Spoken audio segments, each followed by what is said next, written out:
የኢትዮጵያ ብሔራዊ ምርጫ ቦርድ በ143 ምርጫ ጣቢያዎች በጸጥታ ችግር ምክንያት የምርጫ ሂደቱ መቋረጡን አሳውቆ ነበር። የተፈጠረውንና የደረሰውን ጉዳት በዝርዝር የሚጣራ ነው የሚሆነው ሲሉ ወይዘሮ ሜላትወርቅ ኃይሉ ተናግረዋል። ዝርዝር መረጃውን እናካፍላችኋለን። ከግንቦት 23 ቀን ጀምሮ በምስራቅ አርሲ ሀገረ ስብከት በታጣቂዎች በተፈጸመ ጥቃት ከ10 ምዕመናን በላይ መገደላቸውን ማህበረ ቅዱሳን ቴሌቪዥን ዘግቧል። ይህንን መረጃ ይዘነዋል።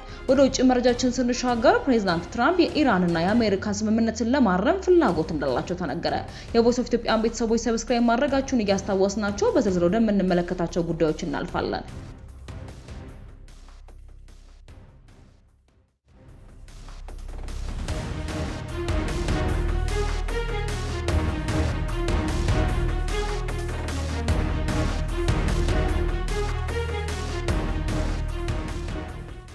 የተፈጠረውንና የደረሰውን ጉዳት በዝርዝር የሚጣራ ነው የሚሆነው ሲሉ ወይዘሮ ሜላትወርቅ ኃይሉ ተናግረዋል።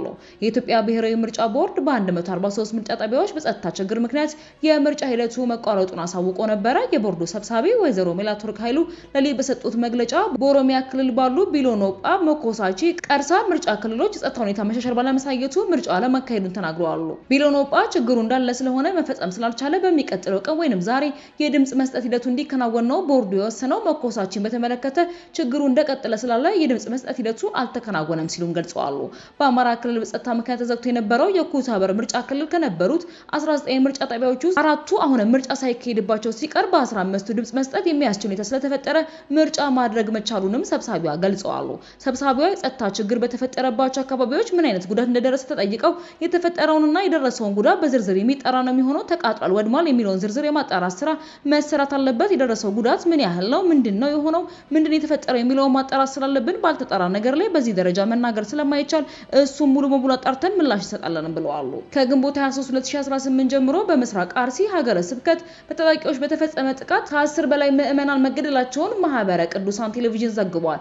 በአሰኮ ወረዳ፣ ጠላታ ጫፌ ወረዳ ቀበሌ ካራ ኩፍቴና በሚባሉ አካባቢዎች በኦርቶዶክሳውያን ላይ ነጣጠረ የተባለውን ጥቃት አሰቃቂ እንደነበረ የዓይን እማኞች ለቴሌቪዥን ጣቢያው ገልጸዋል።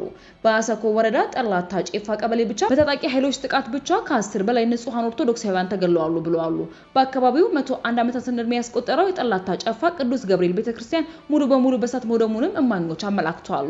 በካራ ኩፍቴና መድኃኔዓለም ቤተክርስቲያን ላይ ጥቃት የተሰነዘረ ሲሆን የቤተክርስቲያኑ ንብረት የሆኑ ቤቶች በመቃጠላቸው ምዕመናን የመድኃኔዓለምን ቅዱስ ጽላት ይዘው በእግራቸው ወደ ሌላ አካባቢ መሄዳቸውንም የዓይን እማኞች አሳውቀዋል።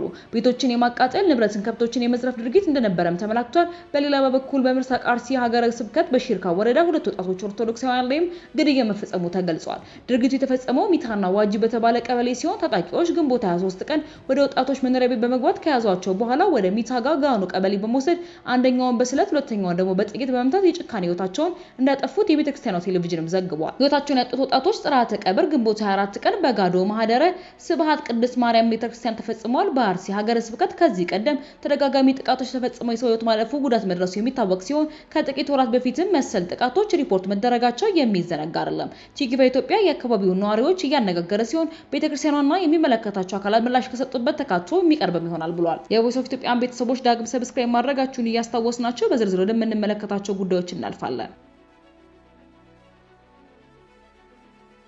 ከኢራን ጋር የተኩስ አቁም ለማራዘምና የሆርሙዞች መጠን ለመክፈት በቀጣይ ሳምንት ስምምነት ላይ እንደሚደርስ የአሜሪካው ፕሬዝዳንት ዶናልድ ትራምፕ ለኤቢሲ በሰጡት ቃለ መጠይቅም ተናግረዋል። የተባበሩት መንግስታት የጸጥታው ምክር ቤት እስራኤል የሊባኖስን ጥቃታዊ አምባ ቢፎርትን በቁጥጥር ስር መዋላን በተመለከተ ትላንት አስቸኳይ ውይይት አካሂዷል። በተመድ የሩሲያ አምባሳደር ቫስሊ ኔቤንዝ እስራኤልና ሊባኖስ በአሜሪካ አሸማጋይነት የደረሱት የተኩስ አቁም ስምምነት እስራኤል ሊባኖስ ላይ ጥቃት እንድትፈጽም ከለላ ሰጥቷታል ብለዋል። ሊባኖስ የጋዛ ሰርጥ ዕጣ ፈንታ እንደሚጣብቃትም አክለዋል። በተመድ የፈረንሳይ ልዑክ ጀሮም ቦንፎን ውይይቱ እንዲካሄድ ሀገራቸው ጥሪ ማቅረቧን ጠቅሰው እስራኤል ራሷን የመከላከል መብት ቢኖራትም ሊባኖስ ላይ የምታደርሰው ጥቃት ምክንያታዊ አይደለም ብለው ንግግር አድርገዋል። በሺዎች የሚቆጠሩ ንጹሃን እንደተገደሉና እንደተፈናቀሉ የፈረንሳይ ተወካይም ተናግረዋል። የአሜሪካ ተወካይ ማይክል ጄ ዋልዝ በበኩላቸው ድርድርን ጨምሮ ዲፕሎማሲያዊ ጥረቶች መቀጠላቸውንም ገልጸዋል። ህጋዊ ሊባኖስ መንግስት በቴህራን ከሚደገፍ አሸባሪ ሀገሪቱን ነጻ ለማውጣት ተነሳሽነት አሳይተዋል ብለዋል። የሊባኖስ ተወካይ አህመድ አራፋ ደግሞ መንግስታቸው ነገሮችን ለመቆጣጠር ቢሞክርም እስራኤል እንደ ሁልጊዜ ቀጠናዊ ሁኔታ እየተጠቀመችበት ነው ብለዋል።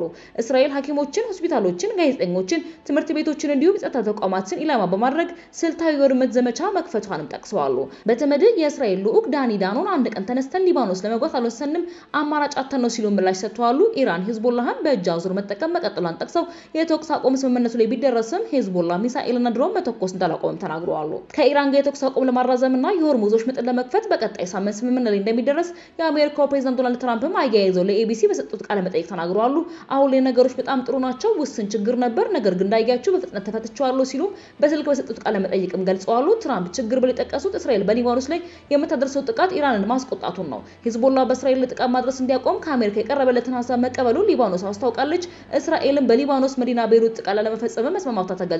ትራምፕ ከጠቅላይ ሚኒስትር ቤንያሚን ኔታንያሁና ከሂዝቦላ ተወካዮች ጋር መወያየታቸውን ጠቅሰው ተኩስ ለማቆም ተስማምተዋል ብለዋል። ትራምፕ ሂዝቦላህን አትተኩሱ ብያቸዋለሁ፣ ኔታንያሁ እንዳይተኩሱም ነግሬያቸዋለሁ፣ ሁለቱም ተኩስ አቁመዋል ሲሉ አክለዋል። በቀጣይ ሳምንት የሆርሙዞች ምጥ ይከፈታል ብለው እንደሚያምኑ ፕሬዝዳንቱ ተናግረዋል። የቮይስ ኦፍ ኢትዮጵያን ቤተሰቦች ዳግም ሰብስክራይብ ማድረጋችሁን እያስታወስናችሁ በሌላ አዲስና ወቅታዊ መረጃዎች ዳግም እስክንገናኝ ድረስ በደህና ቆዩ።